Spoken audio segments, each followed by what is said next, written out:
Padomju Savienības ekonomiskā sistēma lielākā daļa patēriņa preču bija grūti pieejams, ierobežots ražošanas apjoma, zemes kvalitātes un īsas kalpošanas laika dēļ. Tāpat arī automašīnas, kuras lielākoties varēja iegādāties tikai ar auto iegādes atļaujām.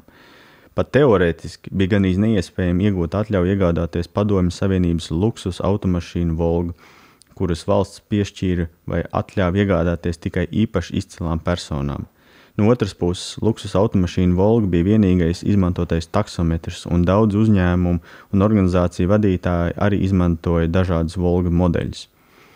Plašā lietošanā valsts sektorā radīja iespēju tās izmantot arī autotransportā. Rallijs, sacīksts, autokross, nemaz nerunājot par veiklības braukšanu un auto orientēšanos. Visās disciplīnās luksus automašīna atrada pielietojumu.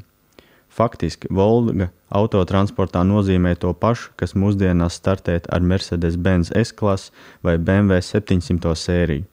Šī automašīna, atšķirībā no Volgas, nebija plaši izplatīts kā taksometri, bet tieši taksometru parki PSRS bija nopietna transporta izaicinājuma sākuma punktā.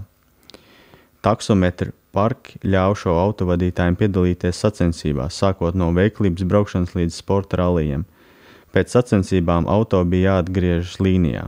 Sportistiem, kas jau bija sasnieguši labus rezultātus, bija atļauts sagatavot automašīnas tikai sacensībām, un tās vairs netika izmantotas transportēšanai. Sacīkšu laikā tika izmantoti tērauda diski, kas spēja izturēt smagu braukšanu un triecienus.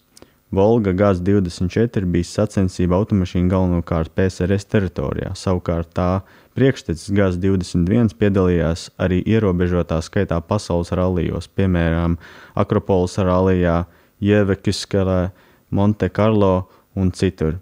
GAZ-21 nebija tik tālu atpaliks no pasaules automobīļa ražošanas 60. gados kā 70. gadu sākumā ražotā GAZ-24.